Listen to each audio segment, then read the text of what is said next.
Welcome to the deep dive.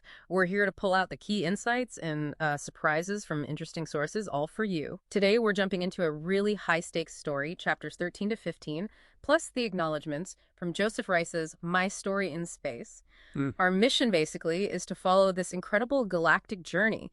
It goes from, getting a ship back and a crazy escape all the way to returning home and thinking about what comes next. Yeah, and what's really gripping about this part of the story, I think, is Rice's mix of clever problem solving under pressure Yeah. and some genuinely dangerous moments, Yeah. real close calls. It's just packed with unexpected twists and discoveries. It really makes you think about the stakes, both for the characters and, well, entire planets. Okay, let's dig into chapter 13 then, the mission to Planet Shu. So, Yeah. huge moment here. They finally did it, finished decoding those files, and they pinpointed Daisy, their ship, on this planet Shu.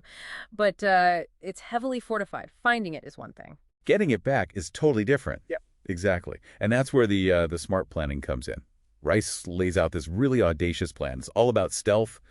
They used a cloak device, a new one, and crucially, they found this tiny window, a gap in the enemy scans. That's how they beamed down. A gap in the scans. Wow. Right. And they couldn't have even tried it without help from the Turkeys. Remember them? This sort of underground alien group. They provided stun guns, special repair parts for Shruss, their engineer. Essential stuff. And they got to Shro using this new wormhole drive, didn't they? Rice makes it sound like more than just FTL, like it actually folds space, which immediately gets you thinking, could they use this to get home? But, the big question still hanging over everything is time travel. Yeah, getting back to their own time. Fred promises he'll try to get the time portal working again. That must have been a bit of hope for them. Definitely. So, arriving at Shro, tense stuff. Oh, yeah. They cloak the ship, they're scanning the system, find Daisy on the 9th planet, right in the middle of enemy ships. Rice includes this quick personal moment, a kiss, just before they beam down, really highlights the personal risk, They get down there, find Daisy, strangely unguarded, but the ship scanners still on, and that's when they see it. Something chilling. Leads us right into Chapter 14, the planet destroyer and the return home. That unguarded ship... It's because the enemy was busy, right? Yeah. Building a planet destroyer on Shu, not just a weapon, but something Rice says could destroy entire worlds.